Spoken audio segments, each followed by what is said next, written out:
চট্টগ্রামে এবার জবাই করে হত্যা করা হলো ছাত্র আন্দোলনে অংশ নেওয়া এক যুবককে। নৃশংস এই হত্যাকাণ্ডে দেশ জুড়ে চলছে তোলপাড়। চট্টগ্রাম মহানগরীতে বৈষম্য বিরোধী ছাত্র আন্দোলনের সক্রিয়ভাবে অংশ নেওয়া জসিম উদ্দিন নামে এক যুবককে ছুরিকাঘাতে হত্যা করেছে দুর্বৃত্তরা। মঙ্গলবার রাত ৯টার দিকে চট্টগ্রামের বন্দর থানাধীন আনন্দবাজার সিটি কর্পোরেশন মামলার ডিপো টিসি কলোনি এলাকায় ঘটনা ঘটে। বুধবার বিষয়টি নিশ্চিত করেছেন চট্টগ্রাম নগর পুলিশের বন্দর থানার ওসি কাজী মোহাম্মদ সুলতান আহসান। কিন্তু কারা এবং কিভাবে হত্যা করেছে যুবককে, এর পেছনে কোন কারণ থাকতে পারে বলে জানিয়েছে চট্টগ্রাম পুলিশ, তা নিয়ে বিস্তারিত থাকছে প্রতিবেদনের অংশে। আর কেটিভি নিউজ 24 চ্যানেল থেকে আপনাদের সাথে আছে আমি মেহেদি হাসান। জানা যায় মঙ্গলবার রাত ৯টায় জসিম উদ্দিনকে ছুরিকাঘাত করে দুর্বৃত্তরা। মামলার ডিপো টিসি কলোনি এলাকায় ছুরিকাঘাতে গুরুতর আহত হন জসিম। পরে তাকে উদ্ধার করে হাসপাতালে ভর্তি করা হলে সেখানে বুধবার সকালে তার মৃত্যু হয়। নিহতের চাচা বশির আহমেদ বলেন, আমার ভাতিজা বৈষম্য বিরোধী ছাত্র আন্দোলনে সক্রিয়ভাবেই অংশগ্রহণ করেছিল। এছাড়া জসিম বিএনপির রাজনীতি করতেন। ধারণা করা হচ্ছে তাকে পরিকল্পিতভাবেই হত্যা করা হয়েছে। এ বিষয়ে চট্টগ্রাম নগর পুলিশের বন্দর থানার ওসি কাজী মোহাম্মদ সুলতান আহসান বলেন, মঙ্গলবার রাতে ধারালো কোনো অস্ত্র দিয়ে জসিমের গলার এক পাশে আঘাত করে পালিয়ে যান দুর্বৃত্তরা। ধারালো অস্ত্রের আঘাতে শ্বাসনালী কেটে যায় জসিমের। পরে তাকে একটি প্রাইভেট হাসপাতালে নিয়ে গেলে বুধবার সকালে চিকিৎসাধীন অবস্থায় তার মৃত্যু হয়। হত্যাকাণ্ডের সঙ্গে জড়িতদের চিহ্নিত করে গ্রেফতারের চেষ্টা চালানো হচ্ছে।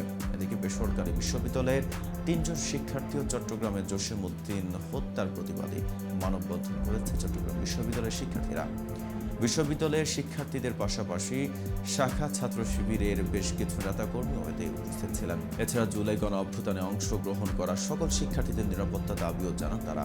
বুধবার বিকাল ৩:৩০টায় বিশ্ববিদ্যালয়ের শহীদ মিনারে প্রাঙ্গণে মানববন্ধনটি অনুষ্ঠিত হয়।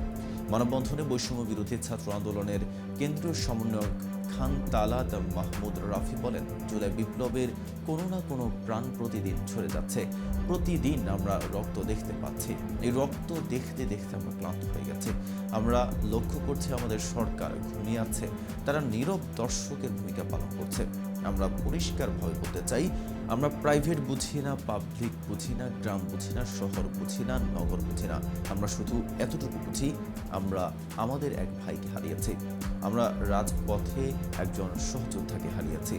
যারা আমার ভাইকে হত্যা করেছে তাদের বিরুদ্ধে চিরুনি অভিযান চালিয়ে দ্রুত গ্রেফতার করে বিচার নিশ্চিত করতে হবে। ইসলামী ছাত্র শিবির চট্টগ্রাম বিশ্ববিদ্যালয়ের শাখার দপ্তর সম্পাদক বলেন, ছাত্রলীগ আগে প্রকাশ্যে হত্যা করত, এখন গোপনে হত্যা করছে। গত 2 দিন বৈষম্য বিরোধী ছাত্র আন্দোলনে সক্রিয় ভূমিকা পালন করা 3 ভাইকে হত্যা করা হয়েছে। আমরা ভারতীয় আধিপত্যবাদের বিরুদ্ধে, ভারতীয় এজেন্ডা বাস্তবায়নকারীদের বিরুদ্ধে অতীতে যেমন সংগ্রাম করে এসেছি, ভবিষ্যতেও সংগ্রাম চালিয়ে যাব। বাংলার ছাত্র জনতা, চট্টগ্রামের ছাত্র জনতা ভারতের অন্যায্য আধিপত্যের বিরুদ্ধে রুখে দাঁড়াবে ইনশাআল্লাহ। আজ এ পর্যন্তই। সারা দেশের নিত্য নতুন সকল আপডেট পেতে কেটিভি নিউজ 24 এর সাথে